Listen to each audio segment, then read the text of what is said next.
రాష్ట్రం రూపురేఖలు మార్చేందుకు తాము ప్రయత్నిస్తున్నామన్నారు సీఎం రేవంత్ రెడ్డి. ఒక లక్ష్యాన్ని నిర్దేశించుకొని ముందుకు వెళ్తున్నామని, త్వరలోనే ఆ మార్పును ప్రజలు చూస్తారన్నారు ఆయన.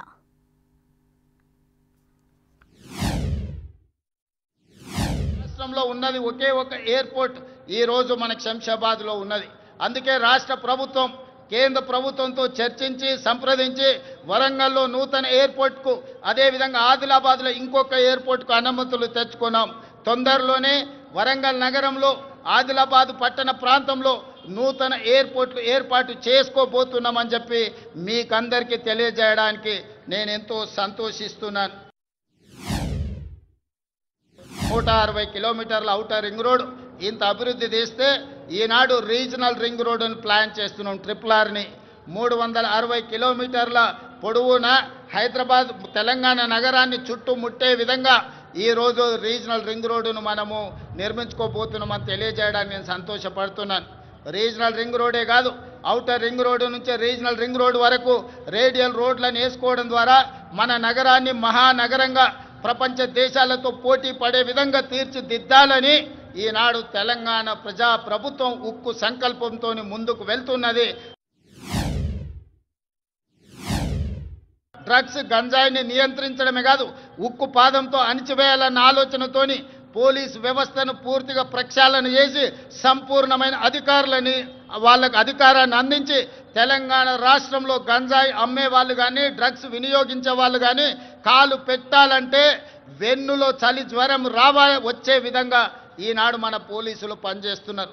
ఇదే కాదు, సైబర్ క్రైమ్ మీకు తెలుసు. ప్రతిరోజు సైబర్ క్రైమ్ ద్వారా మోసపోయిన వాళ్ళని ఎంతో మందిని టీవీలో పేపర్లలో చూస్తున్నాం. ఈరోజు సైబర్ క్రైమ్లో నష్టపోయిన వాళ్ళను కోట్లాది రూపాయలను రికవరీ చేయడమే కాకుండా దేశంలో అత్యంత పకడ్బందీ సైబర్ క్రైమ్ను నియంత్రించే వ్యవస్థ ఈనాడు తెలంగాణ రాష్ట్ర పోలీసులు నిర్వహిస్తున్నందుకు వాళ్ళని అభినందించడమే కాదు, ఇంత గొప్పగా మనం శాంతి భద్రతలను కాపాడుతున్నామని తెలియజేయడానికి నేను గర్వపడుతున్నాను, నేను ఆనందిస్తున్నాను. మిత్రులారా, సుందరి పోటీలు అందాల పోటీలు కాదు, ఇది తెలివికి పరిజ్ఞానికి ప్రపంచానికి పరిచయం చేయడమే కాదు. ఈరోజు తెలంగాణ రాష్ట్రంలో గొప్ప సంపద ఉన్నది.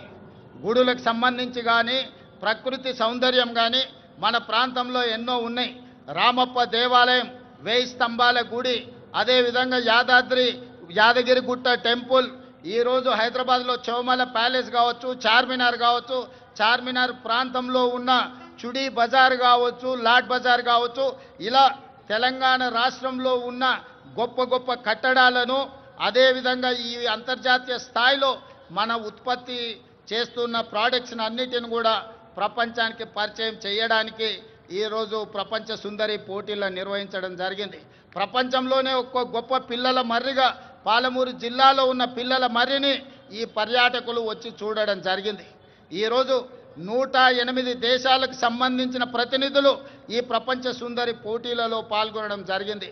25 రోజులు ఇక్కడ అన్ని రకాలుగా రక్షణ కల్పించి అన్ని ఏర్పాట్లను మన టూరిజం డిపార్ట్మెంట్ చేయడం ద్వారా ఈరోజు ప్రపంచానికే హైదరాబాదు నగరం తెలంగాణ రాష్ట్రం పెట్టుబడులకు అనువైన కేంద్రంగా ప్రభుత్వం ఇతర దేశాల నుంచి వచ్చిన పర్యాటకులకు రక్షణ కల్పిస్తుంది. వాళ్ళందరూ కూడా ఈ రాష్ట్రంలో పర్యటించవచ్చు.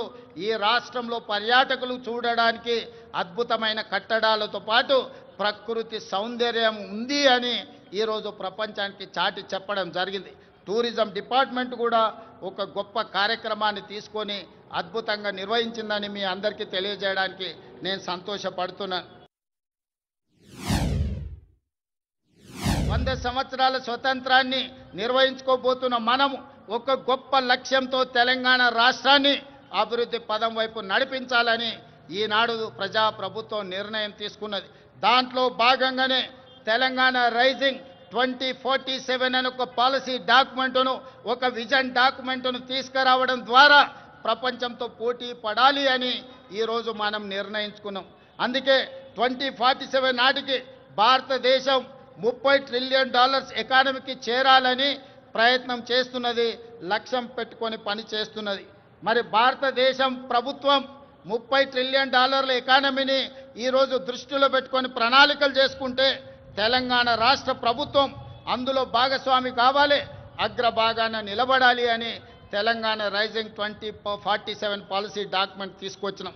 అందుకే ఈరోజు పరిశ్రమల కోసం, వ్యాపార సంస్థల కోసం, విద్యా ఉపాధి అవకాశాల కోసం అన్ని రకాలను మనం ఈరోజు అన్ని రకాల పాలసీలను తెచ్చుకోవడమే కాకుండా energy policy, tourism policy, industrial policy, investment policy, అదేవిధంగా హెల్త్ పాలసీ, ఇట్లాంటి పాలసీలు అన్నీ కూడా తెలంగాణ రాష్ట్ర ప్రభుత్వం ఈ మధ్యలోనే ప్రజలకు పరిచయం చేయడం జరిగింది. ఈ పాలసీలు అన్నిటిని కలిపితే తెలంగాణ రైజింగ్ 2047 తద్వారా తెలంగాణ రాష్ట్రాన్ని ప్రపంచంతో పోటీ పడే విధంగా తీర్చిదిద్దాలన్నదే మా ఆలోచన.